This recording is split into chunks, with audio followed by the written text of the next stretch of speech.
Hello mga lalabs ko, ganito po ang pagluto ng pagkain ng aking dog. Yan. Lagyan nyo na siya ng kanin. Tapos, ilagay nyo na po yung chicken breast without skin. Yan. No skin ha. Bawal ang skin kasi may taba. Tapos, slice nyo lang po ang carrots or sweet potato or potato, haluan nyo lang po yan. Kalabasa is the best na ihalo nyo sa pagkain ng inyong alaga. Lalo na pag malambot ang kanyang poops, kailangan ay pumpkins. So, ayan mga lalabs ko, natural flavor po yan, no added ng salt or something kasi bawal po. Hindi na rin natin sila isasama sa pagkain natin para ligtas at mahaba ang buhay. At siyempre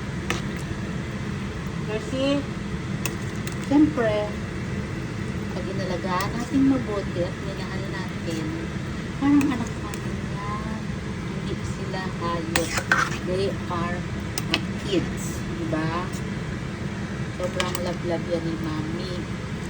So, dapat yan ito na ang pagluluto. Hindi nasasama sa ating pagkain para iwas ng toxic na pagkain like onions and mga bawal yung mga ingredients, kahit ang ingredients na kahit salt lang siya is bawal. So, ayan mga lalabs ko ang tips kung paano kumuha kayo ng babies. Thank you so much for watching and I love you all. And have a blessed day everyone. O, diba? Kaya tingnan nyo kung gaano ka-energetic yung aking baby. Dahil masustansya ang mga kinakain niya. Masustansya ang kanyang mga nakalagay dito sa kanyang food. Kasi bilang isang ina, kailangan ang pinapakain natin sa baby natin is syempre masarap. Ingatan natin na magkaroon ng toxic.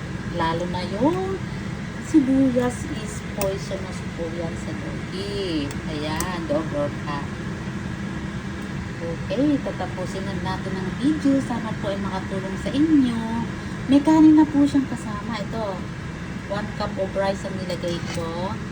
And then, yung ano na siya, mix na yung chicken breast ko.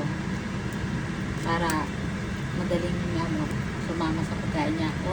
At saka yung flavor ng ng meat dito na din. Para parang hindi na yung ay, ayaw niya kasi walang lasa. Hindi yan. Nasa pagmamahal mo yan. At syempre, kung hindi na mauubos ito dahil maghapon mo siyang bibigyan, ilagay mo sa freds para matagal lang at saka mo init ulit pagka nagutom. Syempre, iba naman bukas. Ganun lang yun. Kailangan pag nanay ka, marami kang iisipin na butay para sa iyong babies. O, diba? Ayan na. Thank you, mga lalabs ko. Pakakainin na natin si Jersey later on. Mainit pa to. Bawal silang pakainin ng mainit. Okay? Okay. Thank you. And I love you all.